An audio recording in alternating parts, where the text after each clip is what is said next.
For obtaining interference pattern of light, a very famous experiment that was conducted by Young by considering two slits made on a cardboard.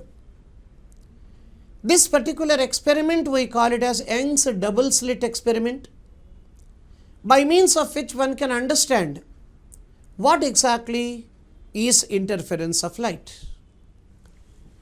Young's double slit experiment.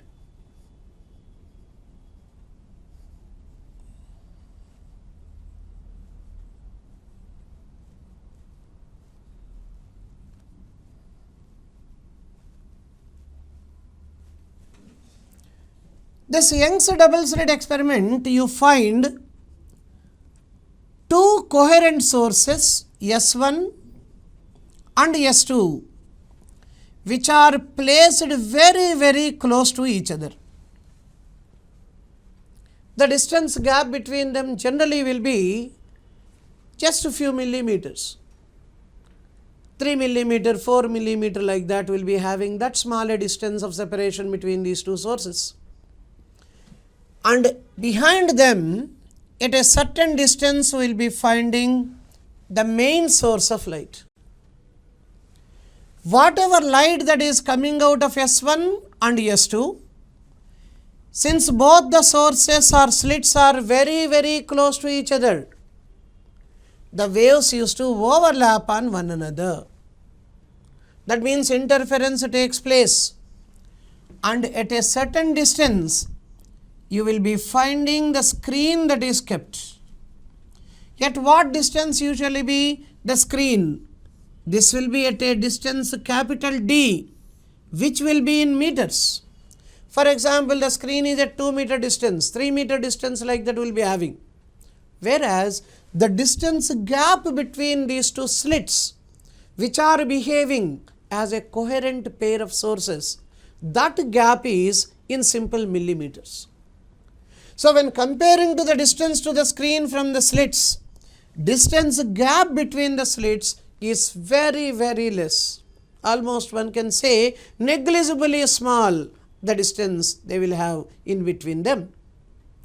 Now let us consider here how the waves used to travel through towards the screen and how the interference that takes place.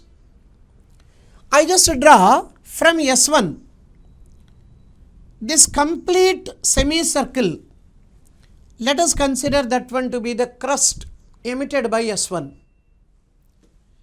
This dotted semicircle, whatever we are taking up, that shows us a trough that is produced by S1.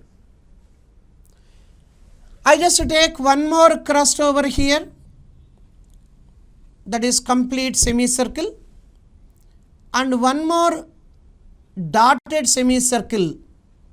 This is the trough. Let us just take one more. This is the crust emitted by S1, and this one is the trough emitted by S1.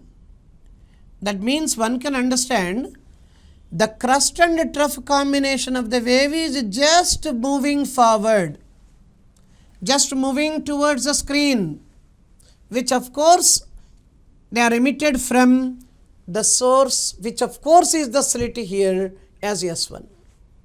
Now these two slits behaving as if they are the coherent sources of light. Now let us consider from S2 the same way. This dot full semicircle, complete semicircle, that is the crust. I just take the dotted semicircle as a trough.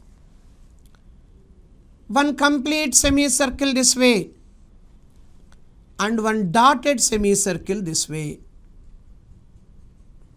One more complete semicircle this way and the dotted semicircle let us take this way.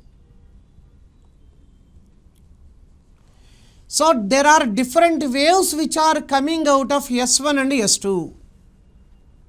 I am just considering the complete semicircles as crusts and dotted semicircles as troughs. Now they are all moving towards the screen. Then simple common sense says, since the gap between these two slits is very, very small and the distance to the screen is very high, while traveling towards the screen, these waves will interfere on one another. They overlap. Due to this overlapping, what can happen? There are three different ways of overlapping we can understand. Crust of one may be overlapping on the crust of another one. Crust of one is overlapping on the crust of another one. That means crust of S1 overlapping on crust of S2. What is the second option? Trough of S1 and trough of S2 may overlap. What is the third option? Crust of S1 overlaps on trough of S2, or vice versa. Trough of S1 overlapping on crust of S2. In all these three cases, since their amplitudes are equal, whenever trough overlaps on trough or crust overlapping on crust, crust overlapping on crust, trough overlapping on trough, whenever these two things are happening, amplitudes are added up. Due to that reason, when amplitudes are added up, automatically intensity is going to be increased, because intensity is proportional to square of the amplitude. So amplitude, if it increases, automatically intensity is also going to be increased. Similarly, when one crust overlaps on the other one's trough, since both are having the same frequency, same amplitude, same wavelength, then they get cancelled. When they are getting cancelled, what would be the ultimate amplitude of that light reaching there at that point? It will be 0.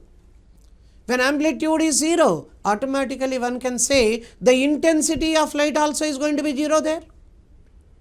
When intensity is becoming 0, that particular point now looks as a dark fringe or dark band. Exactly at that point, we find a dark fringe. When intensity is maximum, we find at that particular point a bright fringe. So if you can observe this figure carefully, where do we get bright fringe and where do we get a dark fringe, we can understand easily. Look at this case now. This is the point where crust of S1 and crust of S2 are overlapping. Immediately here you can see trough overlapping. Here you can see crust overlapping. Here you can see trough overlapping. Here crust, here trough. That means if I join all these points like this, wherever that is reaching the particular screen, there we get bright band there. Bright fringe is going to be formed there due to crust overlapping or trough overlapping, whatever you call it. Now check this next one. Here you see crust of S1 and trough of S2 are overlapping. Here also the same case. If I just join these points like, I will be getting at this particular point a dark fringe. That means wherever we are getting this bright fringe, that is due to constructive interference. And constructive interference means that crust may overlap on crust or trough may overlap on trough. In other sense, we can understand this way, the amplitudes of both the waves are going to be added up. Thereby the resultant amplitude increases, resultant intensity increases thereby, and one can find a bright fringe over there at that point on the screen. Whereas when we are getting dark band like this or dark fringe, that is due to destructive interference. Crust of one overlapping on the trough of the other. In this particular process, the amplitudes are getting cancelled, or the effective amplitude will become the difference of these two values, which is very less comparing to any one out of the two amplitudes. Thereby intensity also decreases correspondingly. Due to that reason, we will be finding a dark fringe formation on the screen at that point. Suppose if you take one more like this, this is a crust trough combination. This is crust trough combination. Suppose if you extend them like this on this screen, again you find a dark band here. That in other words we can call it as a dark fringe. So if you look at one bright band here or a bright fringe, dark fringe, dark fringe. If you go beyond, you find once again a bright fringe. If you go beyond, once again a bright fringe you will be getting. Means what? Alternate bright and dark fringes are going to be observed on the screen, which is kept at a greater distance when comparing to the distance of separation between the coherent sources. So alternate bright and dark fringes, you can imagine them like this now. Bright fringes will be having, dark fringes will be having, alternately we used to get there. And bright fringes are due to constructive interference. That is the wording we have to remember. And dark fringes are due to destructive interference.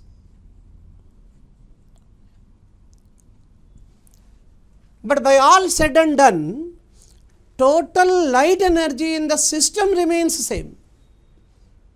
That means energy cannot be destroyed. That particular energy surely accepts the conservation law of energy. So these bright and dark fringes are formed just due to the redistribution of light energy. That means there is no loss of light energy or destruction of light energy. It is being added to the bright band further. Thereby, the brightness is increasing a lot.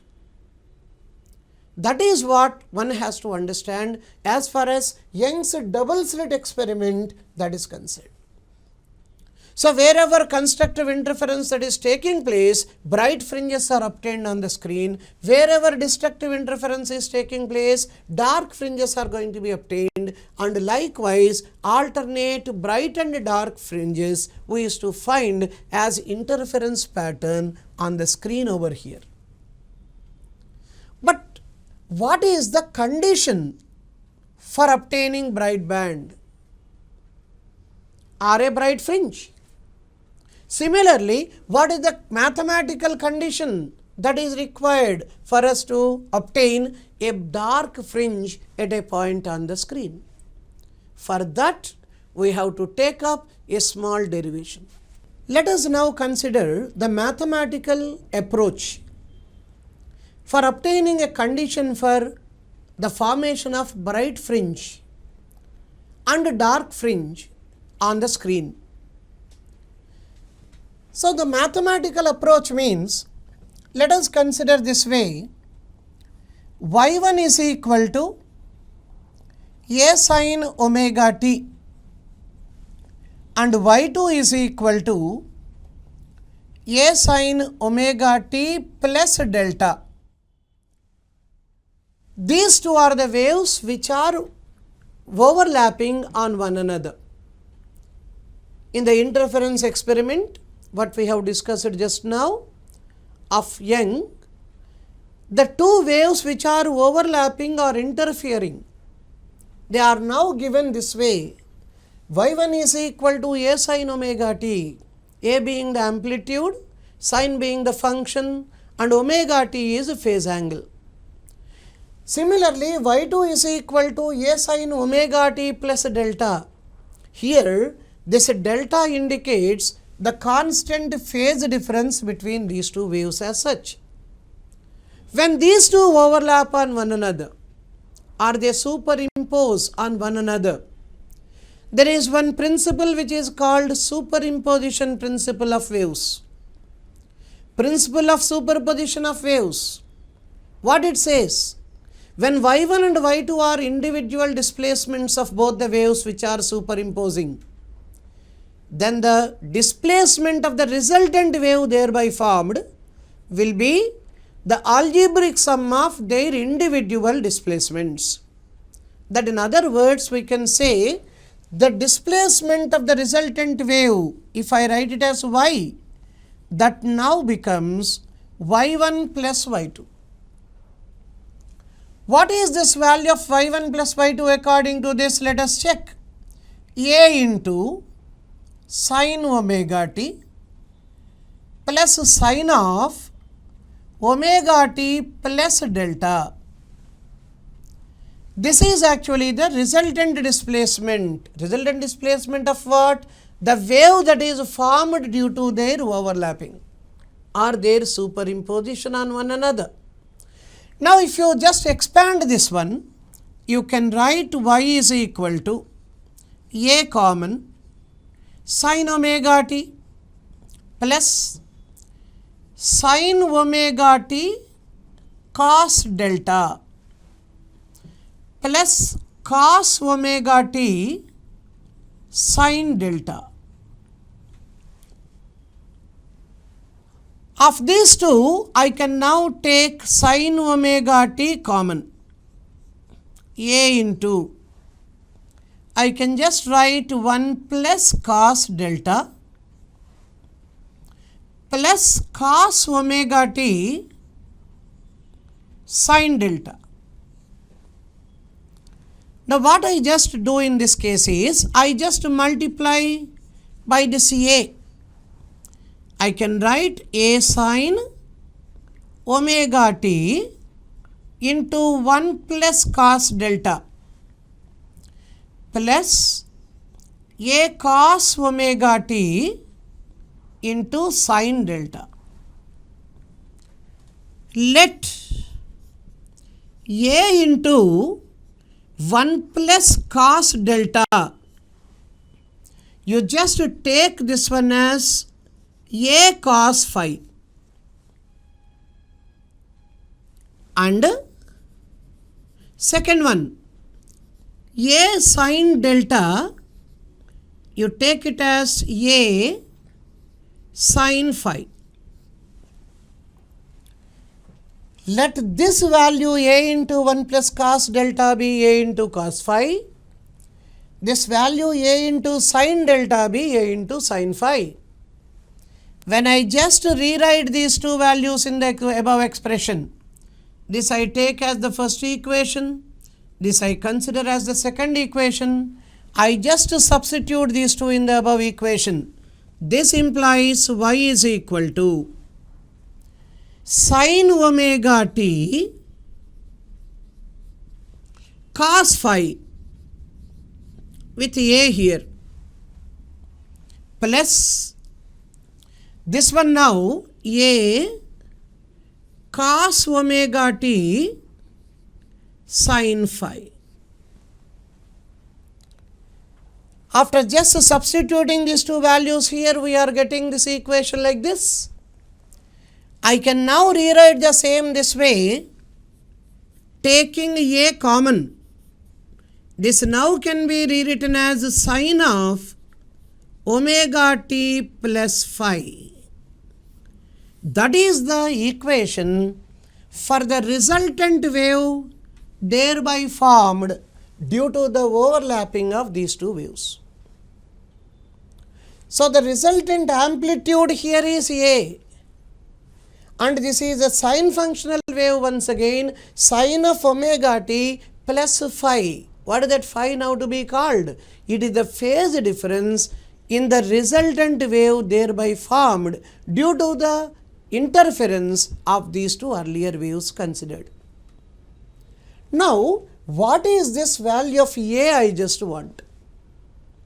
That means what would be the amplitude of the resultant wave thereby formed. For that, what I do is, I take equation 1 and equation 2. I square them up and add them. What do you get? You check it now. Squaring this one, you will be getting a square cos square phi plus a square sin square phi. The right hand side values I have squared them and added. A square cos square phi, a square sin square phi. Fine. Now towards the left, whatever we have, that also is to be taken up in terms of their squares. So it now becomes, that is equal to a square into 1 plus cos delta whole square plus a square into sin square delta. So that is the equation what we people are getting when we square these two equations 1 and 2 and add them all. Now check this equation thoroughly.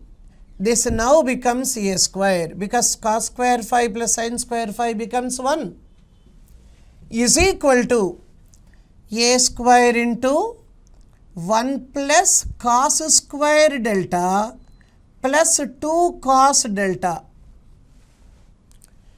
plus a square into sin square delta.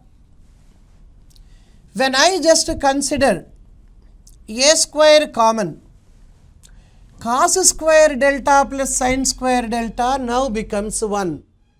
So this now becomes a square into 2 plus 2 cos delta.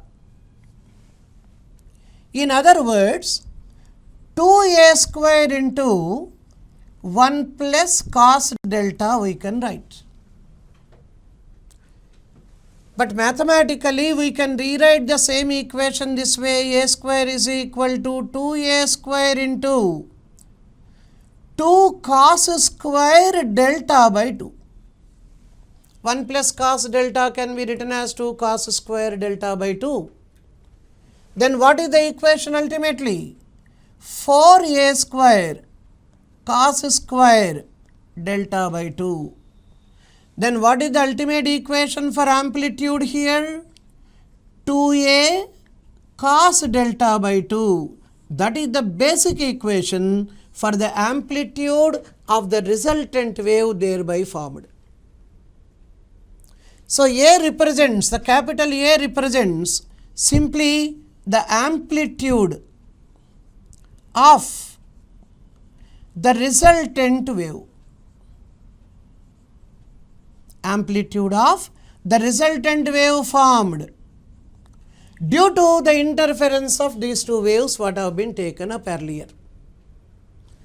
But this okay. But we at the same time know intensity is depending on square of the amplitude. So what is intensity over here now? Therefore, intensity of light, I now can write this one as I is equal to a square is equal to 4a square cos square delta by 2. So this is the equation one should remember as far as intensity of light in the resultant wave that is formed. But in fact, one can understand when the intensity becomes maximum, we can get a bright fringe formation on the screen. When intensity becomes minimum, then we get a dark fringe on the screen. So let us work out the first condition, that is for maximum intensity, and the second condition, that is for minimum intensity. We just want maximum intensity, one equation, one condition for that. Similarly, for minimum intensity, another condition, that is what we require here. So if I just want for bright fringe,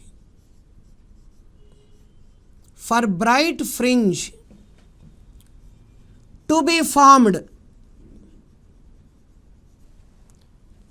I should be maximum. That is the condition one should understand. I should be maximum means what? Cos square delta by 2, that should be 1. In other words, you can say the same thing this way. Cos delta by 2 must be plus or minus 1. When cos delta by 2 is plus or minus 1, automatically cos square delta by 2 becomes 1. Then what would be the value of intensity? It becomes 4a square, which is called the maximum possible intensity. That of course gives us there will be bright fringe formation on the screen for this condition.